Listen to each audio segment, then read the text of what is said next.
Olá, bem-vindo ao Prime Station. Se você for novo por aqui e não é inscrito ainda, clica no botão de se inscrever e deixa o like. Agora sem delongas, vamos ao vídeo. Neste vídeo, vamos explicar um filme chamado Forbidden Empire. Fique atento a spoilers. No Reino da Inglaterra, em 1701, Jonathan Green, um cartógrafo, acorda com a cutucada de Lord Dudley.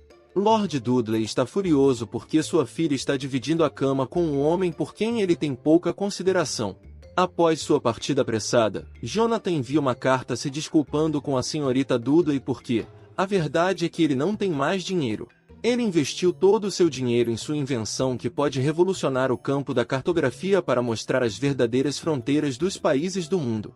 Ele decidiu iniciar seu projeto bem no coração de Greenwich, o ponto de partida para todos os seus cálculos. Em um vilarejo em algum lugar da Ucrânia, uma tradição é realizada nas noites de verão para jovens em busca do amor verdadeiro. Eles flutuam velas acesas em coroas na água.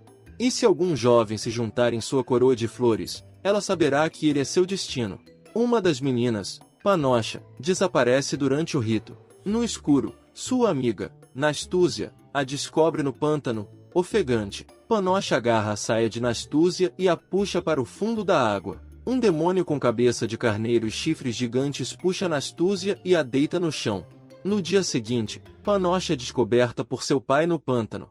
Ela sussurra um pedido para que Coma Brutus, um estudante padre no seminário, orasse por ela por 3 noites, pois ele sabe quem está dentro da pele de ovelha. No momento em que termina de falar, ela para de respirar também. Mais tarde, Coma Brutus ora pela alma de Panosha na velha igreja. Algumas linhas na oração, uma entidade vem, enviando flores para o ar. Além disso, um vento furioso gira em torno da cruz. Então, a entidade na forma de um espírito raivoso vem atacando o jovem sacerdote. Sotnik, o pai enlutado de Panosha, dá a Paizi, o sacerdote da aldeia, 1000 moedas de ouro para entregar a Coma Brutus. Quebrado pela morte prematura de sua filha, ele instrui o padre a se preparar para o funeral.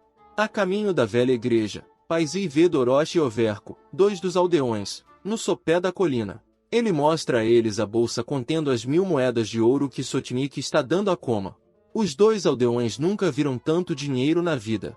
Paizi sobe até a igreja e, momentos depois, deixa cair as moedas após descobrir o corpo sem vida de Coma no chão.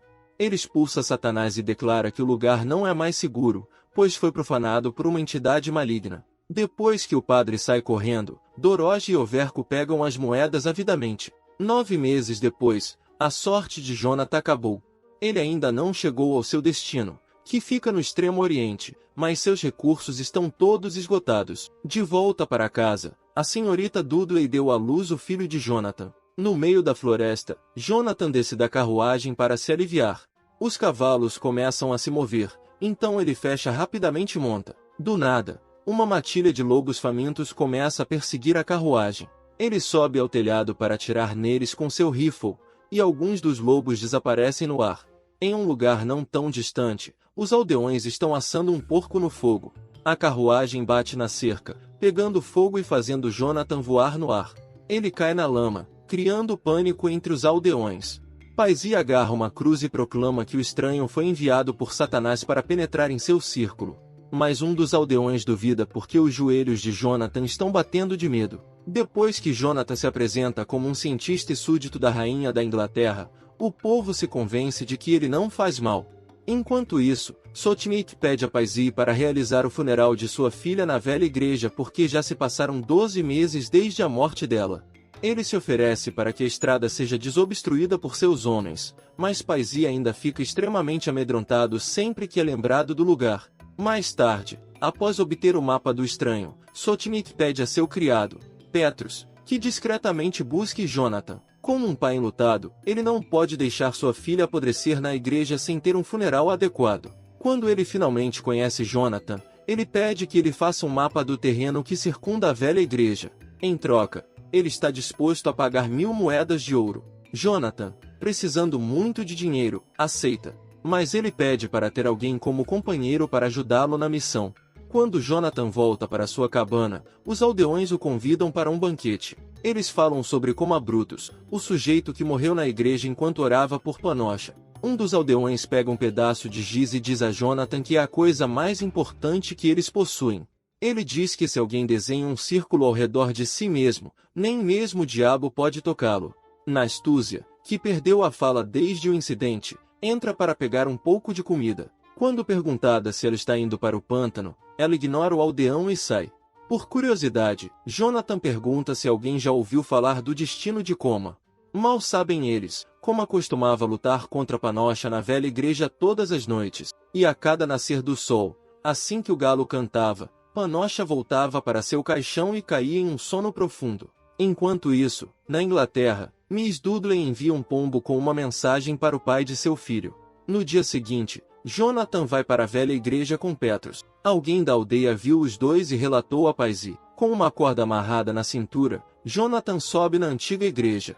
Em um caminho abaixo da igreja, Dorothy acende seu cachimbo. Ele ouve um barulho à distância e deixa seu cachimbo na rocha. Ele não tem certeza se deve abrir fogo ao ver Jonathan subindo no telhado da igreja. Ao chegar à cúpula, Jonathan espia por um buraco no telhado e não vê nada. Petrus, com medo das histórias que ouviu, se recusa a entrar. Do domo, Jonathan consegue uma visão clara do terreno. Então ele decide começar a construir o mapa. Depois de pensar um pouco, Dorothy enfia a arma na cintura e sai apressadamente para procurar Overco. O demônio com cabeça de carneiro caminha até a rocha onde o cachimbo foi deixado para trás. Logo, Jonathan termina sua tarefa. Depois de fazer as malas, ele percebe que seu mapa sumiu e espia pelo buraco novamente. Uma cruz gigante balança em direção ao buraco, quase acertando. Ele perde o equilíbrio e cai. Felizmente, Petrus consegue agarrar a corda amarrada em sua cintura. Apesar disso, o horror não impede Jonathan de querer recuperar seu mapa e instrumentos, mas Petrus insiste que eles devem ir. Na floresta, Overco verifica as moedas que ele enterrou e percebe que elas sumiram. As pessoas se reúnem naquele dia em uma plataforma ao ar livre para ouvir Paisy.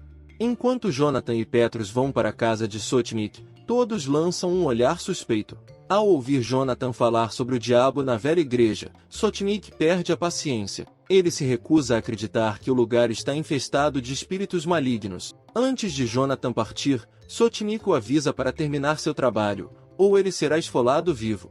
Enquanto isso, Dorothy leva Petrus para Paisy. Confrontado por Paisy, Petrus não tem escolha a não ser admitir o que Jonathan fez na velha igreja. De agora em diante, ele deve informar Paisy sobre as atividades de Jonathan. Correndo para a cabana, Petrus avisa Jonathan sobre Paisy e seus homens. Ele propõe um plano de fuga, mas pede para permitir que Nastúzia, o amor de sua vida, vá com eles. Petrus pede que ela fuja com ele, dizendo que tem comida. Mas Nastúzia apenas olha para ele e não responde. Então Petrus se despede dela. Justo quando Petrus pensa que ela o rejeitou, Nastúzia sai e o toca no ombro. Ela está vindo com ele. Momentos depois, Jonathan começa a carregar suas coisas no barco, mas Petrus espera por Nastúzia. Há uma coisa que ela precisa fazer antes de partir. Pela última vez, ela embrulha 2 pedaços de pão e os leva para fora. Petrus a vê caminhando para o pântano. Ele a chama, mas ela não o ouve. Ele pede a Jonathan que reme até a árvore morta e ele o seguirá, mas primeiro precisa procurar por Nastúzia. Petrus logo chega ao pântano. Usando uma das mãos para abrir caminho, ele vê o demônio se erguer em meio à grama alta. Horrorizado, ele corre de volta para o terreno, encontrando Paisy e os aldeões. Petrus grita: Vi está de volta! Os aldeões raivosos seguem Paisy enquanto ele os conduz ao pântano, determinados a expulsar o demônio com fogo e espadas. Enquanto isso, no pântano, Overco rasteja por trás de Dorothy e o ataca. Ele enterrou as moedas na floresta e, quando tentou desenterrá-las, elas haviam sumido. Um cachimbo foi a única coisa que sobrou no buraco. Em sua mente, Dorothy o traiu, então Overco o esfaqueia sem piedade para acabar com sua vida. Nastúzia passa e vê Overco segurando uma faca ensanguentada. Overco tenta esfaqueá-la, mas quando a multidão chega, ele enfia a faca na mão dela. Overco acusa Nastúzia de matar Dorothy. Os aldeões furiosos gritam que ela é uma bruxa e a amarram. Jonathan começa a velejar e procura por Petrus. Ele ouve a comoção, mas o demônio aparece na frente dele. Ele rapidamente esfaqueia o demônio com sua espada, mas ele perde o equilíbrio e cai na água. Lutando para se manter à tona, Jonathan agarra o que parece ser uma tira de couro e alguém o puxa para fora da água. Ao chegar ao chão, Jonathan vê o demônio novamente, mas percebe que é apenas uma pele vazia. Ao mesmo tempo, os aldeões arrastam Nastusia até a plataforma e a jogam no fosso. Correndo para Sotnik, Jonathan informa que sabe o que aconteceu com sua filha. Sotnik precisa desesperadamente descobrir quem está usando a pele, mas Jonathan quer a libertação de Nastusia primeiro. Sem hesitar, Sotnik vai até os aldeões para exigir que Nastusia seja libertada. O guarda desafia Sotnik enquanto Overco pega uma pedra e o acerta na cabeça. Então, Paizi ordena que os aldeões agarrem Jonathan, e ele também é jogado na cova. Na cova, Jonathan encontra Nastusia inconsciente. Ele a acorda, mas ela entra em pânico ao ver um homem na cova com ela. Ele rapidamente a acalma e a desamarra. Finalmente, ele pergunta se ela está alimentando o monstro no pântano, mas antes que ela possa responder, eles ouvem algumas vozes. É Paizi e Overco planejando a morte de Nastusia no pântano para atrair o monstro. Paizi mal pode esperar para ver quem está sob a pele. Logo, Nastusia é retirado do poço. Os aldeões se revezam empurrando-a para o chão e pisoteando sua coroa de flores. Petrus vem e luta com os aldeões para que ela possa escapar. Mas antes que ela possa ir longe, ela é atacada novamente. Amarrada a uma cruz de madeira, Nastusia é colocada em um barco e carregada para o pântano onde será morta. Na plataforma, um aldeão chamado Yavtuk vem informar o guarda sobre o que acontecerá com Nastusia. O guarda pede a ele para cuidar do cientista na cova enquanto ele vai para o pântano. Assim que ele sai, Yavtuk rapidamente liberta Jonathan. Eles fazem um buraco no barco ao qual Nastusia está amarrado. Se Nastusia flutuar, é uma confirmação de que ela é uma bruxa, declara Paizi. Então, Overco diz a ele que tudo está pronto. Petrus incendeia a plataforma enquanto está no centro, esperando para ser queimado. Jonathan chega a tempo de salvá-lo, mas Petrus só quer morrer, culpando-se pelo trágico destino de Nastusia. Jonathan revela que o demônio não é real. É algo que as pessoas criaram para se assustar. Ele instrui Petrus a usar a pele de ovelha e deixá-los persegui-lo até a velha igreja. No pântano, pouco antes do assassinato de Nastusia, o som de uma buzina é ouvido do outro lado da água. Um dos aldeões atira no demônio e ele cai da árvore. Os aldeões correm em direção à água, apesar do lembrete de Paizi de que eles devem afogar Nastusia primeiro. Sem ninguém sobrando, Paizi empurra sozinho o barco para a água. Jonathan chega à velha igreja e destrói as portas. Ele entra e encontra Panosha no caixão, e o corpo dela não se deteriorou nem um pouco.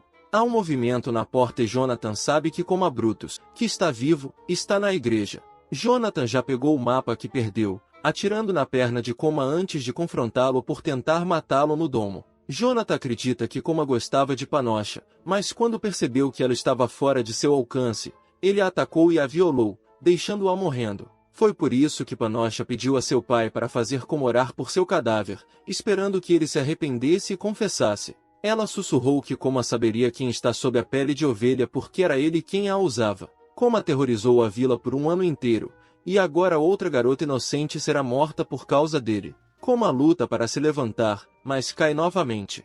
Ele pega um cinto de couro que foi arrancado da caixa do mapa de Jonathan e o amarra em volta da perna ferida, revelando que foi ele quem salvou o cientista no pântano. Eventualmente, Coma confessa. Depois de roubar o mapa de Jonathan, ele acidentalmente quebrou a corrente no teto que fez a cruz balançar para o buraco, derrubando Jonathan do domo. O mapa tinha um desenho detalhado das direções, então ele sabia que era sua única saída. Ele não tem para onde ir e se recusa a voltar ao seminário, com medo de ser ridicularizado ou acusado de um crime que não cometeu, como matar Panosha. Panosha o viu naquela noite durante o rito. Coma, junto com seus dois amigos, se perdeu e se encontrou no moinho de água perto do pântano. Coma pegou a coroa de flores de Panosha, o que a levou a acreditar que ele era o homem destinado a ela. Então, o demônio com cabeça de carneiro apareceu e o atingiu na cabeça. Quando ele acordou, notou Nastusia procurando por Panosha e rapidamente se escondeu. Ele viu a pele com cabeça de carneiro e a usou para se disfarçar por medo de ser confundido com o atacante. Nastusia, em gratidão por ter sido salva, alimentou o demônio, ou Coma, por mais de um ano. Depois de 3 noites orando por Panosha, Coma teve que suportar um encontro mais horrendo. Ele conta a Jonathan que um homem veio à igreja ao amanhecer e então alguém aparece atrás do cientista com um machado. Coma grita que é o homem atrás de Jonathan, mas Paizi acerta Jonathan por trás, deixando-o inconsciente. Delírios o atormentando, ele confessa seu desejo por Panocha, revelando também que atacou Coma com a bolsa de moedas. Ele só queria assustar Panocha naquela noite, e é por isso que ele usava a pele. Aos olhos dele, ela o estava seduzindo. Ao mesmo tempo, Jonathan recupera a consciência. Paizi diz que só foi tentado, mas para ele foi a sedutora que pecou. Sua ilusão não para por aí, no entanto. Ele aprendeu por meio de suas viagens à Europa o que era necessário para iniciar uma nova religião e, com esse conhecimento, Paizi se declara o novo Messias. Petros esconde a pele debaixo de uma árvore depois de atrair os aldeões para longe do pântano. O crepúsculo logo chega e a água encheu o barco de Nastúzia. Ela ouve Petros procurando por ela, mas acaba afundando. Jonathan recebe a ordem de recitar uma oração pelos moribundos. Ele sabe que Paizi está prestes a matá-lo. Enquanto Jonathan lê a oração, o padre se gaba de poder decidir quem vive e quem morre. Enquanto ele lança uma maldição sobre Jonathan, um sino toca dentro de uma igreja na Inglaterra. Lord Dudley entrega um pacote de cartas para seu neto, Daniel, que está prestes a ser batizado. Ele confessa que julgou severamente mal o pai da criança. As cartas, todas escritas para a mãe da criança que ela leu, serão publicadas, para que o mundo veja como é errado julgar uma pessoa de forma tão precipitada quanto ele. Outro pombo então chega e Lord Dudley diz a seu neto que agora eles verão como a história termina. Os aldeões dirigem-se à velha igreja. Eles estão prontos para caçar o demônio, mas não estão prontos para ver quem o demônio realmente é. Ao chegarem ao topo, eles criam uma comoção que sacode um pouco o solo. Paizi lança uma maldição sobre Jonathan, mas antes que ele possa matar o cientista, a cruz gigante cai e atinge Paizi, matando-o. No pântano, Nastúzia flutua lentamente até a superfície da água. Pela primeira vez depois de muito tempo, ela reencontrou sua voz enquanto gritava pelo pai.